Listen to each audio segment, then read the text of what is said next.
వరంగల్లో రజతోత్సవ సభపై కేటీఆర్ తెలంగాణ భవన్లో సన్నాహక సమావేశాన్ని నిర్వహించారు. ఇందులో భాగంగా రాజేంద్రనగర్ నియోజకవర్గం నుంచి కార్యకర్తలు బీఆర్ఎస్లోకి చేరారు. ఈ సందర్భంగా కేటీఆర్ పలు ఆసక్తికర వ్యాఖ్యలు చేశారు.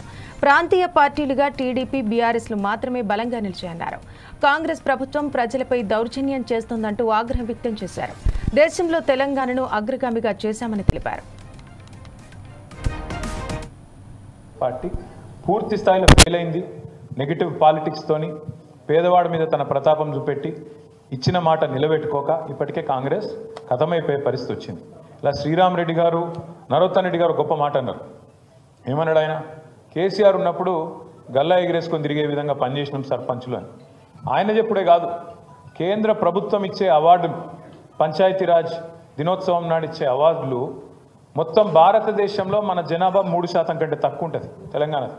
కానీ 3% కంటే తక్కువ ఉన్న తెలంగాణ దేశ జనాభాలో 30% అవార్డులు ఉత్తమ పంచాయతీలకు గెలుచుకున్నది కేసీఆర్ గారి నాయకత్వంలో.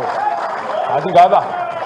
ఏదన్నా ఒక రాష్ట్రంలో, ఈ భారతదేశంలో ప్రతి పల్లెకు ఒక నర్సరీ ఉన్న ఊరు చూపెడతారా? నాకు ఒక రాష్ట్రం చూపెడతారా ఈ దేశంలో? ప్రతి పల్లెకు ఒక నర్సరీ, ప్రతి పల్లెకు ఒక పల్లె ప్రకృతి వనం.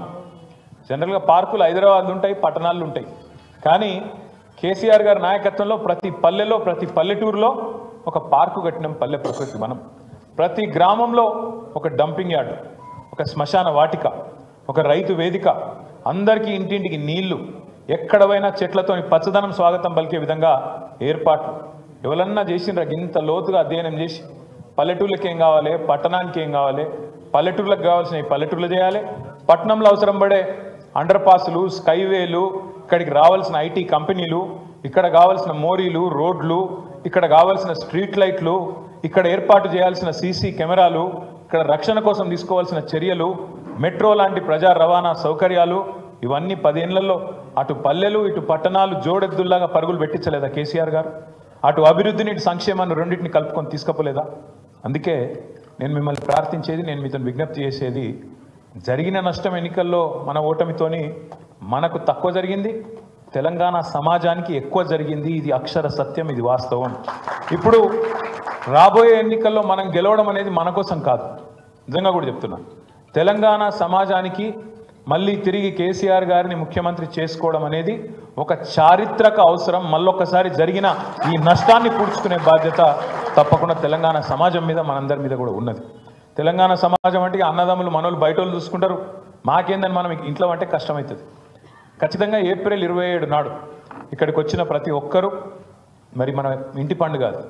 మన పార్టీ 24 ఏళ్ళు పూర్తి చేసుకొని 25వ సంవత్సరంలో అడుగు పెడుతున్న ఒక అద్భుతమైన సందర్భం. ఈ రాష్ట్రంలో అంటే తెలంగాణ అయినాక తెలంగాణలో, ఇదివరకు ఉమ్మడి ఆంధ్రప్రదేశ్లో స్వాతంత్రం వచ్చిన 78 సంవత్సరాల్లో ఎన్నో రాజకీయ పార్టీలు పుట్టినాయి, ఎన్నో పోయినాయి. కానీ విజయవంతంగా నిలదొక్కున్నాయి కేవలం 2 పార్టీలు. ఒకటి ఆనాడు స్వర్గీయ ఎన్టీ రామారావు గారు స్థాపించిన తెలుగుదేశం పార్టీ ఒకటైతే, రెండవది మరి తెలంగాణ ఆత్మగౌరవాన్ని ఆకాశ స్థాయికి తీసుకుపోయి స్వరాష్ట్రాన్ని సాధించిన గులాబీ జెండా మన నాయకుడు కేసీఆర్ గారి నాయకత్వంలో రెండో. కాంగ్రెస్ పార్టీ పూర్తి స్థాయిలో ఫెయిల్ అయింది. నెగిటివ్ పాలిటిక్స్తో